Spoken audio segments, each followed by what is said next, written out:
सभी लोग म्यूट करके रखें। ओम नमो भगवते वासुदेवाय।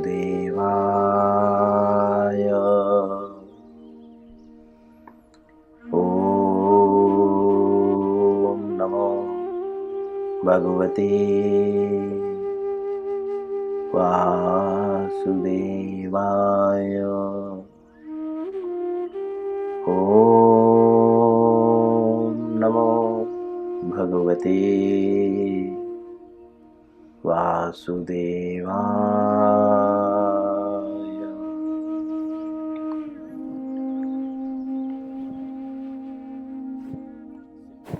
श्री मद्भगवद गीता यथारूप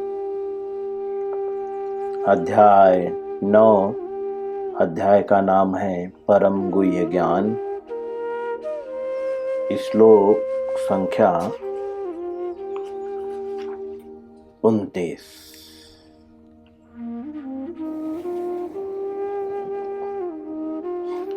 हम इसके पूर्व भी इस श्लोक को पढ़ चुके हैं। अनुवाद हमने कंप्लीट किया था। क्योंकि हम इसके पूर्व भी इस श्लोक को पढ़ चुके हैं, इसीलिए हम लोग जो है शब्दार्थ ना पढ़कर श्लोक सिर्फ पढ़ेंगे और उसके बाद अनुवाद में प्रवेश कर जाएंगे और उसके बाद तात्पर्य में। तो सभी लोग मेरे पीछे श्लोकों का दोहराने का प्रयत्न करें। हम 3 बार श्लोकों को पढ़ने का प्रयत्न करेंगे। सभी लोग पढ़ें, चाहे वह त्रुटिपूर्वक ही क्यों ना हो, क्योंकि हमें किसी अन्य को प्रसन्न करने के लिए नहीं पढ़ना है। हमें स्वयं अपने जीवन में ज्ञान के प्रकाश को प्राप्त करने के लिए पढ़ना है। ठीक है, तो इसीलिए निश्चिंत रहें। ठीक है। 9वें अध्याय का 29वां श्लोक। सम्मोहं सर्वभूतेषु न मे द्वेष्योऽस्ति न प्रियः ते भजन्ति तु मां भक्त्या मयि ते तेषु चाप्यहम्। पुनः सम्मोहं सर्वभूतेषु न मे द्वेष्योऽस्ति न प्रियः ये भजन्ति तु मां भक्त्या मयि ते तेषु चाप्यहम्।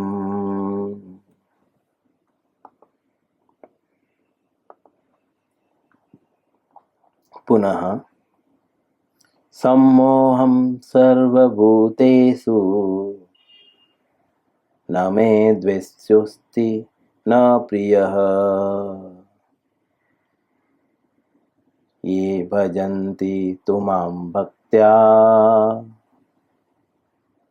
मयि ते तेषु चाप्यहम्। अनुवाद श्रील प्रभुपाद जी के द्वारा। मैं न तो किसी से द्वेष करता हूँ, न ही किसी के साथ पक्षपात करता हूँ। मैं सबों के लिए समभाव हूँ, किंतु जो भी भक्ति पूर्वक मेरी सेवा करता है वह मेरा मित्र है, मुझ में स्थित रहता है और मैं भी उसका मित्र हूँ। इसे हम बहुत ही अच्छे से समझ चुके हैं। अब श्रील प्रभुपाद जी के द्वारा इस श्लोक का जो है अच्छे से अर्थ समझेंगे कि भगवान एक्चुअली कहना क्या चाहते हैं। श्रील प्रभुपाद जी इस श्लोक को समझाते हुए कहते हैं, तात्पर्य अर्थात श्रील प्रभुपाद जी इस श्लोक पे व्याख्या दे रहे हैं। श्रील प्रभुपाद जी कहते हैं यहाँ पर यह प्रश्न किया जा सकता है। क्या प्रश्न किया जा सकता है कि जब कृष्ण का सबों के लिए समभाव है और उनका कोई विशेष मित्र नहीं है, तो फिर वे उन भक्तों में विशेष रुचि क्यों लेते हैं जो उनकी दिव्य सेवा में लगे रहते हैं? यह प्रश्न किया जा सकता है, क्योंकि एक्चुअली भगवान यहाँ पे जो बोल रहे हैं कि मैं किसी से द्वेष नहीं करता हूँ, किसी का पक्षपात नहीं करता हूँ, वह इसलिए क्योंकि पिछले श्लोक में भगवान कहते हैं कि जो मेरी भक्ति करता है वो मेरे लोक को आता है, जो देवताओं की भक्ति करता है वो देवताओं के लोकों को जाता है।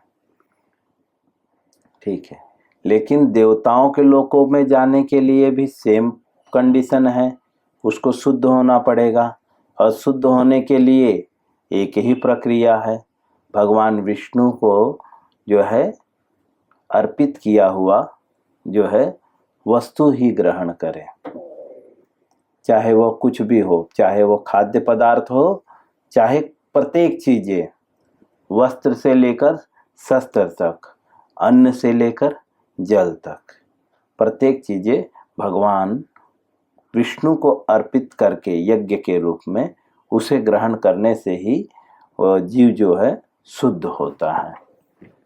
ठीक है, चाहे वो देवता की भक्ति करे उसके लिए भी उसको शुद्ध होना ही पड़ेगा। तो इस दृष्टिकोण से देखा जाए तो दोनों ही प्रकार से, चाहे देवताओं की भक्ति करें या भगवान की भक्ति करें, कंडीशन एक ही है। वो मैं एक सरल भाषा में कहें तो प्लेन का टिकट या रेल का टिकट दोनों एक ही रेट में मिल रहा है। ठीक है, अब आपके ऊपर डिपेंड करता है आप प्लेन का टिकट लेना चाहते हैं या रेल का टिकट लेना चाहते हैं, बट आपको जो है कुछ कंडीशंस को फॉलो करना ही पड़ेगा।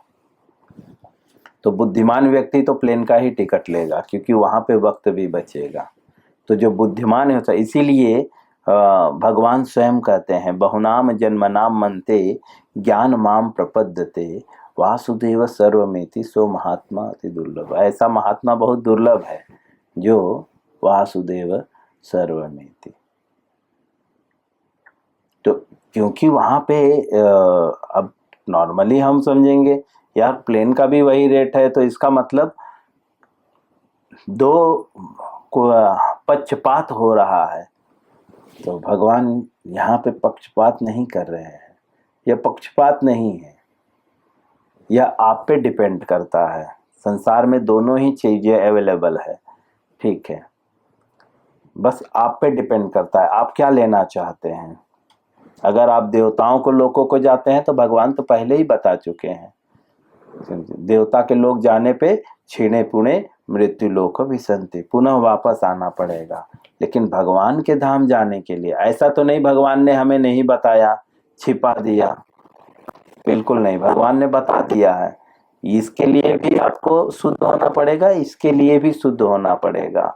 लेकिन और इतना भी बता दिया कि देवता के लोग अगर जाओगे तो वहां से रिटर्न आपको आना पड़ेगा, पुनः जन्म लेना पड़ेगा।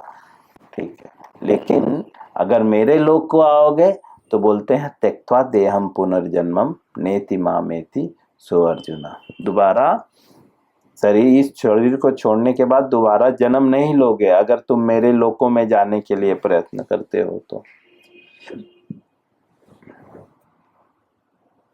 तो कह भी सकते हैं कि हम भगवान के लोकों में जाने के लिए अर्थात गौलोक जाने के लिए जो है बहुत कठिन है, बहुत शुद्ध होना पड़ेगा।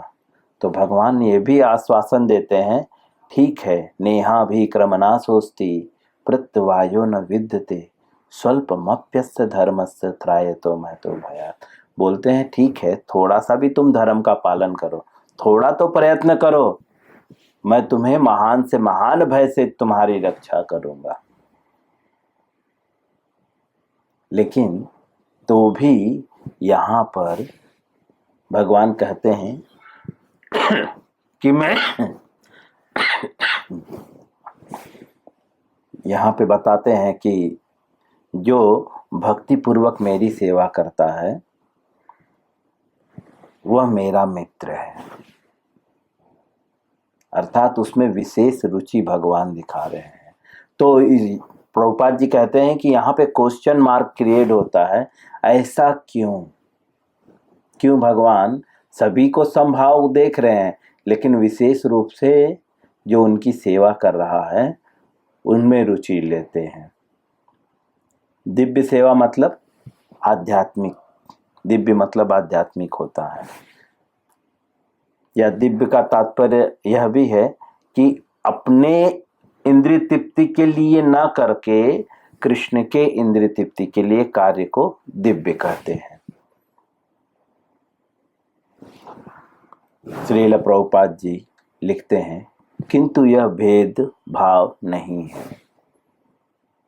कि जो भगवान की सेवा विशेष रूप से कर रहे हैं भगवान उस पर विशेष ध्यान देते हैं, विशेष रुचि रखते हैं। तो प्रभुपाद जी लिखते हैं इसमें भेदभाव नहीं है, यह तो सहज है।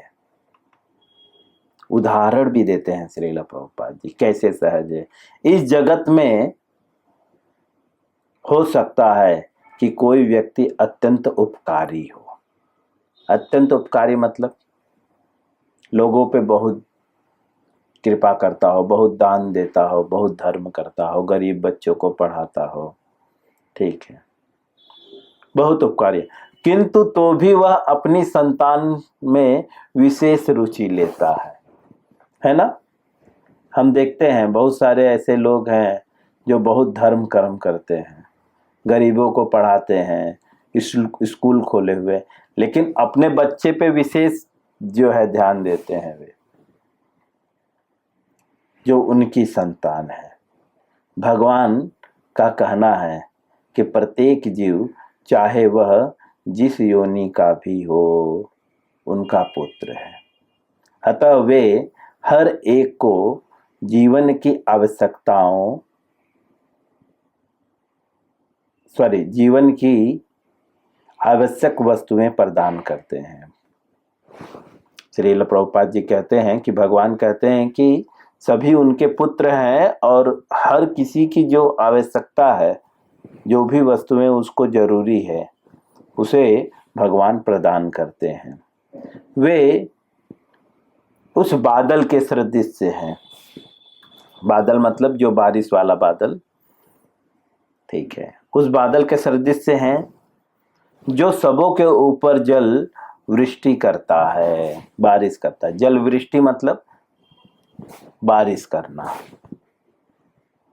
बादल जो है देख के बारिश नहीं करता कि कहाँ पे कितना बारिश करना है, ऐसा नहीं, सभी पे। जैसे मैं और जा रहा हूँ और मेरे साथ कोई अन्य भी भिखारी जा रहा है या बहुत बड़ा करोड़पति जा रहा है, तो ऐसा नहीं कि मेरे ऊपर कम बारिश करेगा और बाजू वाले पे ज्यादा बारिश करेगा, नहीं, वह संभाव से करता है। चाहे वह वृष्टि चट्टान पे हो या स्थल पर या जल में हो, किंतु भगवान अपने भक्तों का विशेष ध्यान रखते हैं। ऐसे ही भक्तों का यह उल्लेख हुआ है। श्रील प्रभुपाद जी बोलते हैं कि वे सब पे समान बारिश करते हैं, लेकिन विशेष रूप से अपने भक्तों पे। जैसे कि उदाहरण दे रहे हैं, कोई बहुत उपकारी व्यक्ति समाज में समस्त व्यक्तियों पे उपकार करता है, लेकिन विशेष रूप पे अपने बच्चों पे ध्यान देता है, अपने संतान पे ध्यान देता है। बोलते हैं ये सहज है। जैसे हम सभी से प्रेम करते हैं लेकिन विशेष रूप से अपनी संतान से प्रेम करते हैं, तो भगवान भी ऐसे, और ये सहज है, आपको ये बताना नहीं पड़ता, स्वाभाविक। सहज मतलब इसमें ज़्यादा सोचने की ज़रूरत नहीं है, नॉर्मल है, ये हर किसी के लाइफ में है। प्रभुपाद जी लिखते हैं कि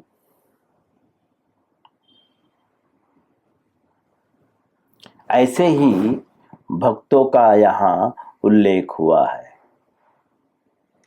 बोलते हैं ऐसे भक्तों का यहाँ पे उल्लेख हुआ है। कैसे भक्तों का?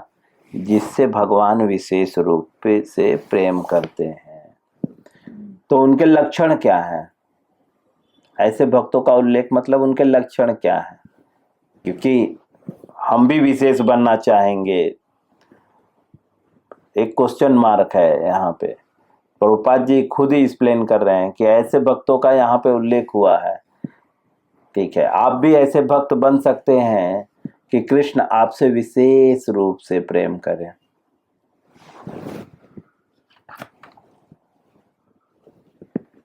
तो लिखते हैं ऐसे भक्त कैसे होते हैं? तो बोलते हैं वे सदैव कृष्ण भावनामृत में रहते हैं। सदैव मतलब हमेशा, 24 आवर। कृष्ण भावनामृत अर्थात कृष्ण का मतलब भगवान, भगवान का नाम जो है कृष्ण, ईश्वर है, जो परम ईश्वर है, ईश्वर है परम कृष्ण। भावना मतलब कॉन्सनेस। ठीक है, हम प्रत्येक कार्यों को किसी न किसी भावना से मिलके करते हैं। तो जिसकी भावना जो है एक ही रहती है, सिर्फ कृष्ण। ठीक है, वो सोते उठते बैठते खाते पीते सिर्फ कृष्ण की प्रसन्नता के लिए ही सोचता है। मृत का मतलब ना खत्म होने वाला, है ना? अमृत बोलते हैं, अमृत मतलब अमर। ऐसी भावना कृष्ण के प्रति जो कभी खत्म ना हो। हम तो कभी कभी ऐसी स्थिति में आते हैं कि बहुत भगवान के प्रति प्रेम आता है आधे घंटे के लिए, उसके बाद तो दिन भर मेरा बच्चा, मेरी बीवी, मेरा दुकान, मेरा पैसा, इसी में हम फंस जाते हैं। लेकिन जो पूरा दिन उसके मन में यही चलता रहता है, कृष्ण के लिए खाना बनाना है, कृष्ण के लिए कुकिंग करना है, कृष्ण के लिए सब्जी कटिंग करनी है, कृष्ण के लिए कपड़े खरीदने हैं, कृष्ण के भक्तों के लिए ये करना है, हर जगह पे वो कृष्ण को ला देता है। मेरा पत्नी मेरे बच्चे नहीं करता, अपने बच्चों में भी वो कृष्ण को ला देता है कि कृष्ण के बच्चे हैं, इनकी पढ़ाई अच्छी होनी चाहिए। ऐसी भावना में सदैव वो रहता है, इसे कृष्ण भावनामृत कहते हैं।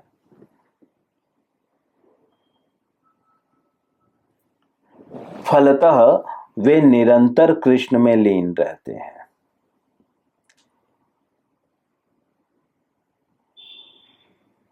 यह सामान्य भाषा में है, कोई बहुत कॉम्प्लिकेटेड भाषा नहीं है।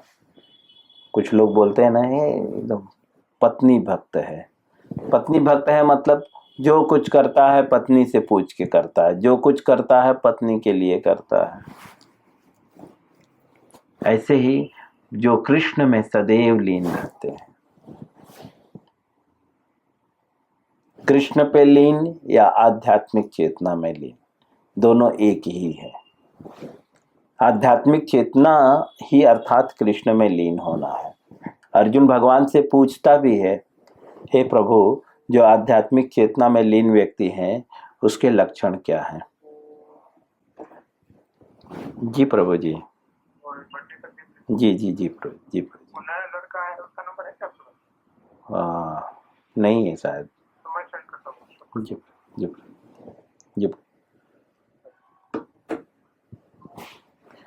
सॉरी। तो कहाँ पे थे हम? हाँ, आध्यात्मिक चेतना में लीन या कृष्ण में लीन रहता है। दोनों एक ही शब्द है, लेकिन उच्चारण थोड़ा सा डिफरेंस है।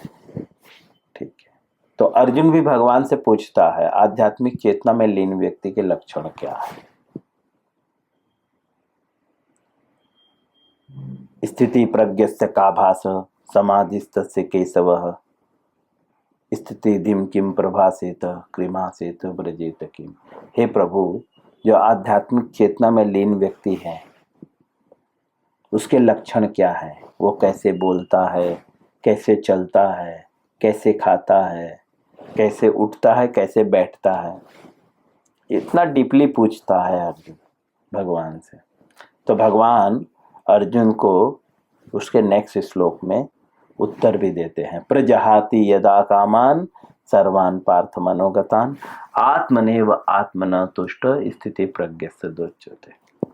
जो आध्यात्मिक चेतना में लीन है, अर्थात जो कृष्ण चेतना में लीन है। कुछ लोग बोलते हैं ना कि मैं दिन भर कृष्ण का चिंतन कर रहा हूं, ठीक है, मेरे मन में निरंतर कृष्ण का नाम चलता रहता है। तो ये जो बोलते हैं सिर्फ मुंह से बोलते हैं, लेकिन एक्चुअल में जिसके हृदय में निरंतर कृष्ण का नाम चलता रहता है, जो एक्चुअली उस स्तर पर है, उसके लक्षण क्या है? तो भगवान बताते हैं आत्मनेव आत्मना तुष्ट, वह अपने आप में संतुष्ट रहता है और वो जो है मनोधर्म से उत्पन्न होने वाली सभी प्रकार की कामनाओं का परित्याग कर देता है।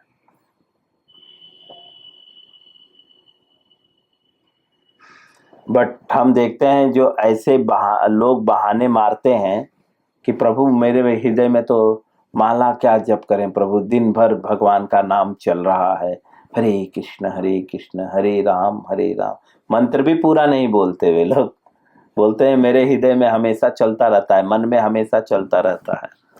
लेकिन वो मन में जो भी आता है वही करते हैं। मन में आता है मांस खाना है तो मांस खाते हैं, मन में आता है ये खाना है तो ये खाते हैं। खुद के मन पे कंट्रोल नहीं है, मन की ही बातों को दिन भर मानते रहते हैं। लेकिन जिसके हृदय में वास्तव में दिन भर 24 घंटे, हम तो प्रयत्न करते हैं 2 घंटे नाम जप करते हैं, उसके बाद भी चेतना में कृष्ण नाम नहीं रहता। 16 जो है 108 में से 8 ही बार हम ध्यान दे पाते हैं, 100 टाइम ध्यान नहीं दे पाते। लेकिन जो पूरा दिन कृष्ण चेतना में रहता है, पूरा दिन उसके हृदय में कृष्ण नाम चलता है, ऐसे व्यक्ति के लक्षण क्या हैं? तो बोलते हैं मनोधर्म से उत्पन्न होने वाली सभी प्रकार की कामनाओं का त्याग कर देता है।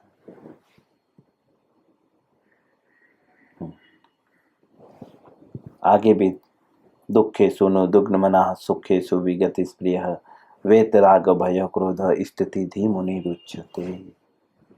वो त्रय तापों के होने पर भी 3 प्रकार के ताप होते हैं, दैहिक दैविक भौतिक।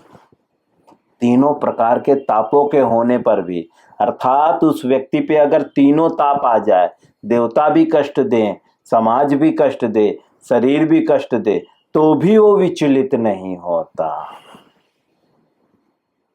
जिसके हृदय में लोग बोलते हैं ना मेरे प्रभु दिन भर भगवान का नाम लेता हूं, तो उसकी वास्तविक स्थिति ये होनी चाहिए। अगर यह उसकी वास्तविक स्थिति नहीं है तो इसका तात्पर्य है कि वह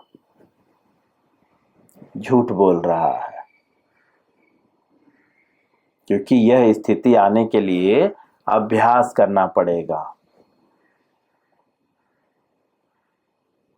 गुरु के मार्गदर्शन में रहकर तत्विधि पड़ी प्रातेन परिप्रश्नेन सेवयः उपदच्छन्ति ते ज्ञानम ज्ञानिनः तत्त्वदर्शिनः।